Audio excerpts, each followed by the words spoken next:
And India's foreign exchange reserves rose to a record high for a third straight week. Data from the Reserve Bank of India showed on Friday the country's import cover had hit a new high in the latest reported week. अगर हम forex reserve की बात करें तो आज उनका खजाना मतलब इंडिया का खजाना 690 बिलियन डॉलर तक जा पहुंचा, जो कि हिस्टोरिकली आप देखे जाए तो कभी भी उनके फॉरेक्स रिजर्व्स इतने बिलियन डॉलर तक नहीं पहुंचे। मतलब अगर 10 बिलियन डॉलर को फिगर को इंडिया क्रॉस करता है तो इंडिया की तारीख का सबसे बड़ा फॉरेक्स रिजर्व होगा।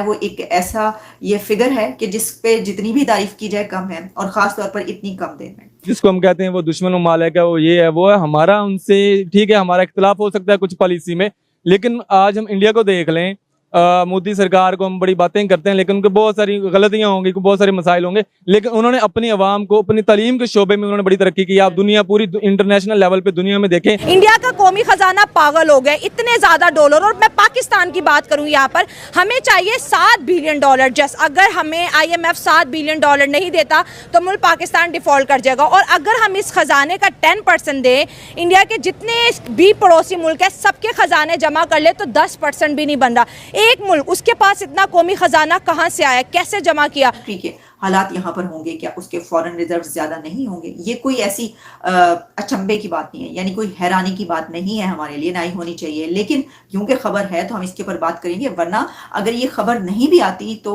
क्या कोई ये कहता कि फॉरेन रिजर्व बहुत कम है इंडिया की? ये कोई ना कहता, सब जानते हैं कि ऐसा तो हो नहीं सकता। उसमें 10 अरब डॉलर का, 10 से 12 अरब डॉलर का इजाफा हो रहा है, और ये रेगुलर बेसिस पे। ये कोई ऐसा नहीं है कि यार एक दफा हो गया फिर नीचे आ गया, फिर हो गया फिर नीचे, नहीं, ऐसा नहीं होता। ये कंटिन्यूसली इट इज इंक्रीजिंग। मेरे ख्याल में it's a very good sign और वेरी पॉजिटिव। नमस्कार दोस्तों, नमो राष्ट्रवाद में आपका स्वागत है। अभी कल ही हमारा जो फॉरेन रिज़र्व था वो 689 बिलियन डॉलर को क्रॉस कर गया है, और ये अभी तक हिस्ट्री का सबसे बड़ा नंबर है जो कि अचीव किया है इंडिया ने। इतना ज़्यादा फॉरेन रिज़र्व कभी भी भारत के पास नहीं था। अभी पाकिस्तानी क्या है कि ये लोग जा रहे हैं IMF में, और ये लोग चाहते हैं कि उन्हें 7 बिलियन डॉलर मिल जाए पाकिस्तान को IMF से, ताकि ये लोग डिफ़ॉल्ट ना हो। एक ज़माना ऐसा था जब भारत भी IMF से पैसे मांगता था, लेकिन आज बिल्कुल जो है पिक्चर चेंज हो चुकी है। इतना ज़्यादा बड़ा फॉरेन रिज़र्व भारत के पास है, और उसके पीछे है भारत की इकोनॉमिकल ग्रोथ, जो कि पिछले 30 सालों में बहुत ज़्यादा अच्छे ढंग से हुई है, और स्पेशली पिछले 10 सालों में उसने रॉकेट की रफ्तार पकड़ी है। दोस्तों, एक वो दिन भी था लेट 80s में जब राजीव गांधी इस देश के प्रधानमंत्री थे और भारत के सोने को विदेशों में गिरवी रखा गया था। और आज इतने साल बाद जब मोदी जी इस देश के प्रधानमंत्री हैं, तो आज भारत के पास इतना बड़ा फॉरेन रिज़र्व का खजाना है।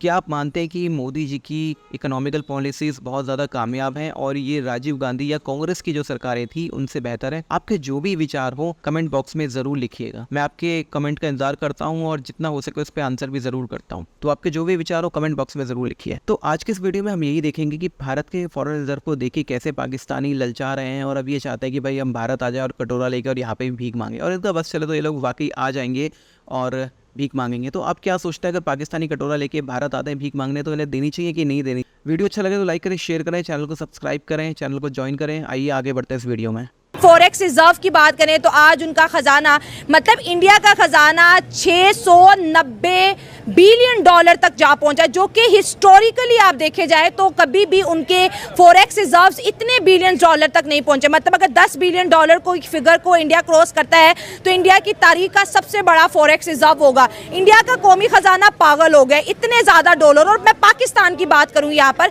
हमें चाहिए 7 बिलियन डॉलर। जस्ट अगर हमें IMF 7 बिलियन डॉलर नहीं देता तो मुल्क पाकिस्तान डिफॉल्ट कर जाएगा। और अगर हम इस खजाने का 10% दें, इंडिया के जितने भी पड़ोसी मुल्क है सबके खजाने जमा कर ले तो 10% भी नहीं बन रहा। एक मुल्क, उसके पास इतना कौमी खजाना कहां से आया, कैसे जमा किया? और पाकिस्तान के कौमी खजाने कंगाल क्यों पड़े हैं? देखो कि अगर पाकिस्तान या इंडिया के साथ तिजारत करना शुरू करें, इमेजिन करो अगर उनका खजाना पागल हो रहा है तो हमारा भी होगा। हाँ, बॉर्डर से आर पार चीजें जहाँ ठीक है तिजारत होगी। हाँ। हमारी ये हमारा खजाना भी बढ़ सकता है। हाँ, ठीक है। दूसरी बात, वो IT में इन्वेस्ट कर रहा है। हम किस में इन्वेस्ट कर रहे हैं पता है आपको? किस में?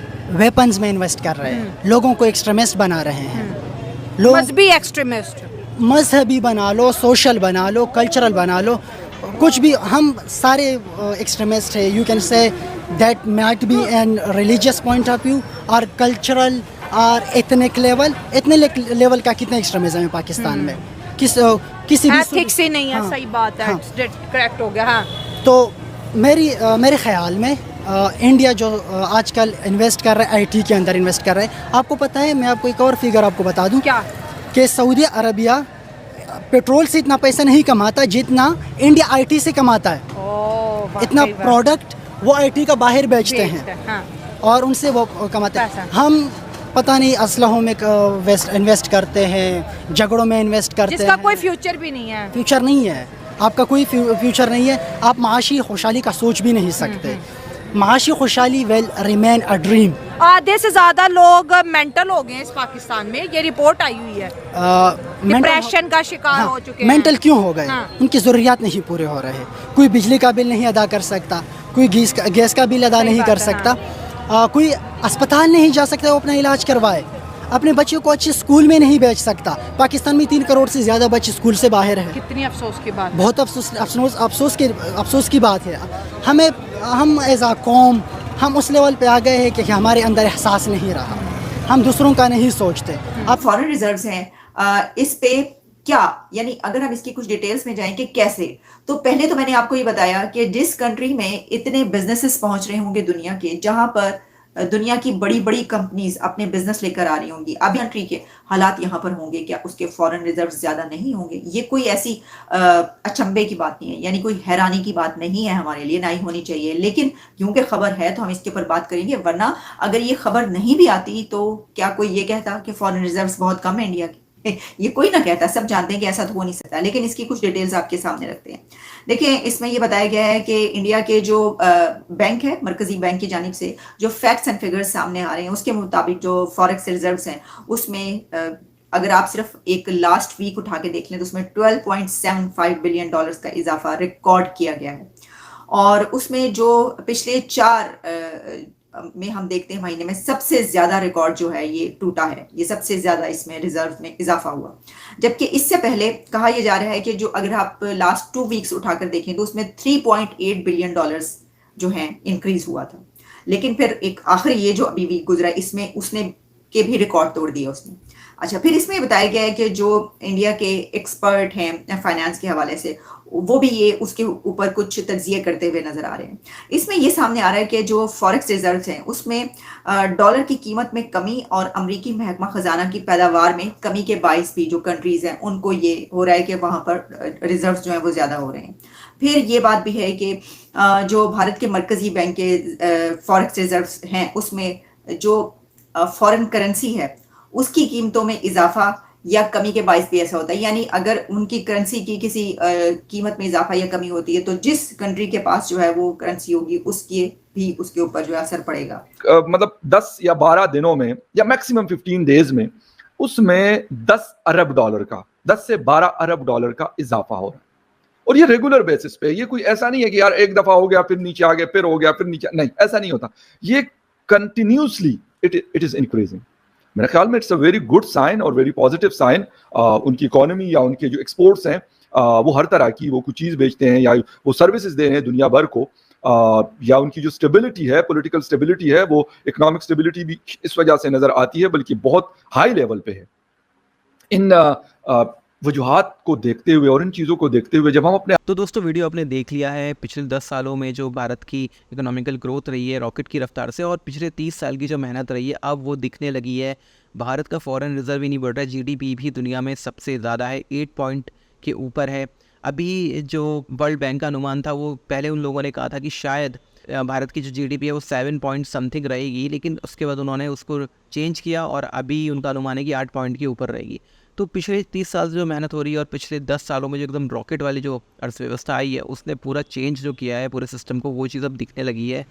और उसी का नतीजा है कि पूरी दुनिया भारत को चीन की एक बहुत ही स्ट्रॉन्ग कॉम्पिटिटर के तौर पे देखती है, और चीन से बहुत बड़ी जो यूनिट्स हैं, मैन्युफैक्चरिंग यूनिट, अब वो भारत में आ रही हैं। तो बहुत ही जल्दी मैं उसके लिए एक वीडियो पोस्ट करने वाला हूँ कि किस तरह से भारत ने चीन की इकोनॉमिकल ग्रोथ को रोका है और भारत में कितनी बड़ी संख्या में अब मैन्युफैक्चरर आने वाले हैं चीन को छोड़कर। तो आज वो वीडियो 9 बजे पोस्ट होगा, उसको ज़रूर देखिएगा। और ये वीडियो अच्छा लगा हो तो लाइक करें, शेयर करें, चैनल को सब्सक्राइब करें, चैनल को ज्वाइन करें। मिलते हैं अगले वीडियो में, तब तक के लिए जय श्री राम।